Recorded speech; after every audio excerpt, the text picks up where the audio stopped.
What is up, everybody? It is Og here, back with another video, and in today's video, we're introducing a new series. And so a lot of people have been asking me throughout the past year or so, do I have a recommended way to go from 1 to 60 through AOE farming?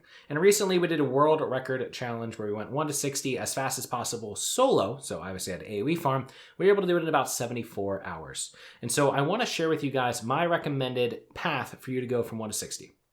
Why am I doing this now? Well, there's a lot of people coming back for TBC.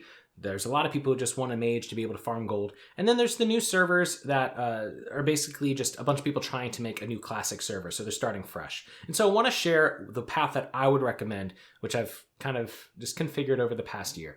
A lot of this is going to look familiar to people who've watched the stream, or maybe people who have seen Joker's strat. There's going to be a lot of overlap and things like that. Just because, you know, Joker studied it for 2 years on a private server, props to him. He had a great strat coming through.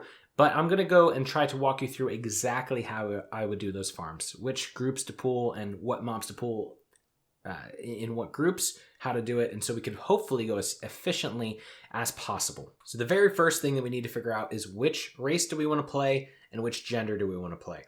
And so I know this sounds crazy, but there's actually a pretty big difference in the genders between the male and the female character. First, the male character has a wider frame, and so they're not able to fit in spaces as easily. One of those spaces being ZFGY pots. And so if you're a male toon, you actually have difficulty, especially as a gnome, fitting in between a pot and a wall, whereas a female can just go right through just because their body frame is actually smaller. Crazy, I know. But females, on the other hand, have some detriments when it comes to jumping onto ZG ropes and things like that, and running upstairs in SM if you're an undead female mage. Sometimes you get clipped, right? There's something with the body frame that just doesn't allow things to work as appropriately, or Mara jumping on the totems. It just doesn't work as well. So when you're deciding whether or not to go for a male or a female, a lot of people recommend going for male just because it's a little bit easier to do some of those niche kind of things, you know, some of the AOE farms you're going to be doing down the line. However, you could definitely go female. It doesn't really make that big of a difference, honestly, but it's just something to think about if you wanted to think about it. Then we got to think about what race. So Alliance or Horde, you got to figure out that first, but let's focus on each of them. So the Alliance, you have Gnome or you have Human. Human benefits are you have increased Spirit and technically Stealth Detection. Now, talking about TBC, PvP is going to become a big thing. And so, you know, Stealth Detection could be pretty good if you're watching out for rogues in arenas and things like that. Gnomes, however, do have Escape Artist and Increased Intelligence. Now, one thing about the Increased Intelligence is it's based off of your base mana at that level. So for example, if I had a fully tier 3 geared mage, it's not like he's magically going to have 5% increased intelligence of or mana of 9,000 and magically jump up to 9,450 or something like that. Instead, it's going to be based off the base mana. So when you're max level, I think your base mana is something around like 5,000. So he's going to have an extra like 250 mana. Honestly, it is a good amount of mana.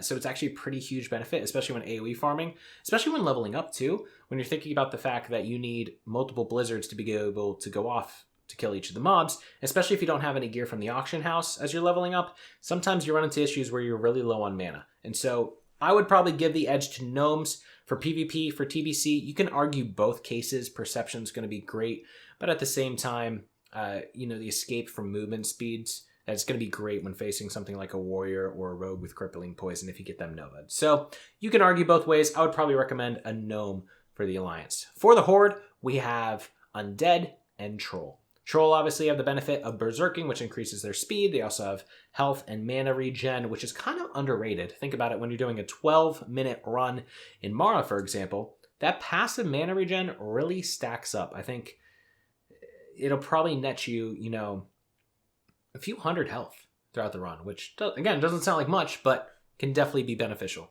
Gnomes, obviously Will of the Forsaken, and gnomes are just awesome. While leveling up too, you have the ability to consume the corpses to get extra health back, and so that can potentially speed up your leveling a little bit through that. Overall, though, I'd probably lean Troll for the Horde, but definitely go for Undead if you want to be, you know, the cooler kind of the race. All right, so we know we're rolling a mage. We picked our race. We picked our gender. We're out in the open world. We're starting to level up. What do we do? Well, unfortunately, you can't AoE farm until level 14. At level 14 is when you get Arcane Explosion. That's the first possible time that you can AoE farm because none of your other abilities before that allow you to AoE farm. But that doesn't mean that there aren't specific ways that I would recommend leveling up through the lower levels. The lower levels could take a really long time unless you do certain optimization things.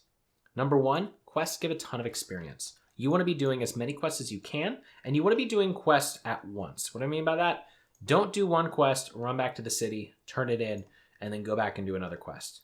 The longest part of your journey through the low levels is running places. It will take me, if I was to run to Brill right now, it would take me about 4 or 5 minutes. So if I'm doing a quest, running back to Brill, doing a quest, running back to Brill, doing a quest, running back to Brill, it's going to take forever. However, if I was to do a bunch of quests and then run back to Brill, I'm saving a ton of time. And so optimize quests as much as possible.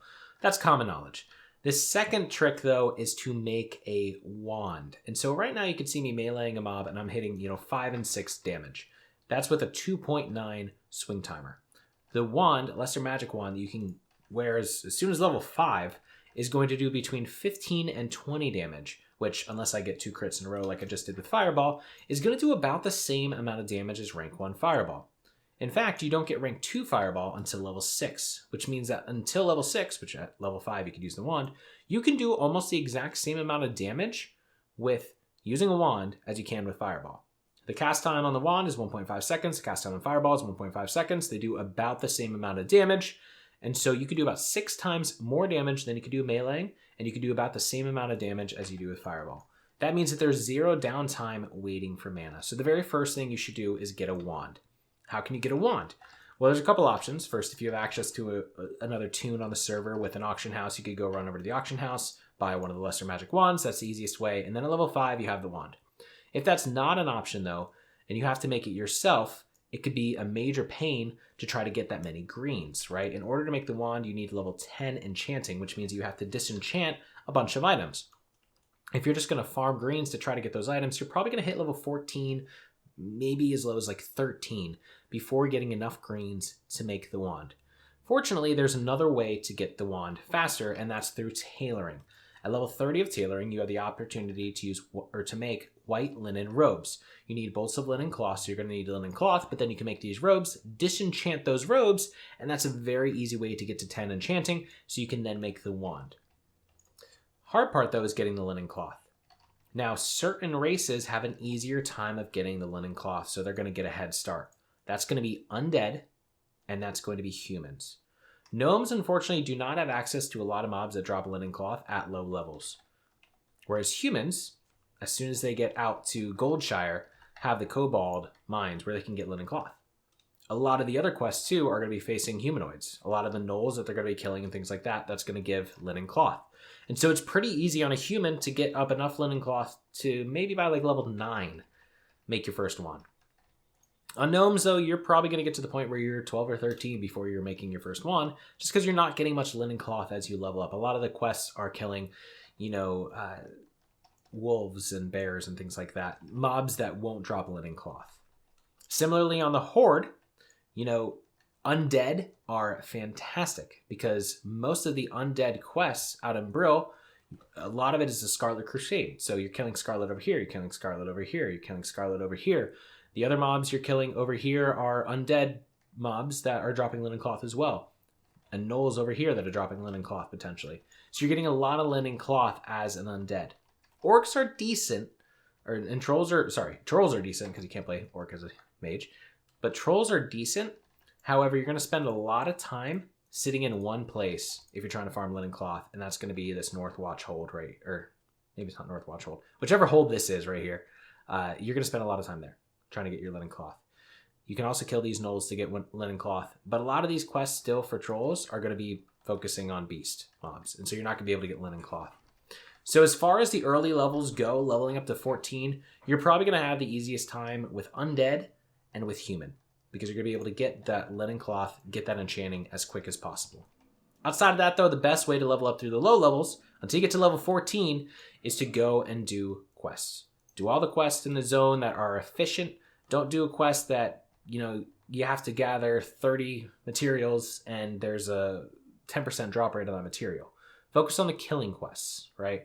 The killing quests, the most experience you're going to get is by grinding mobs and doing quests in an efficient manner that basically just focus on killing those mobs. So grinding quests are going to give you the most experience.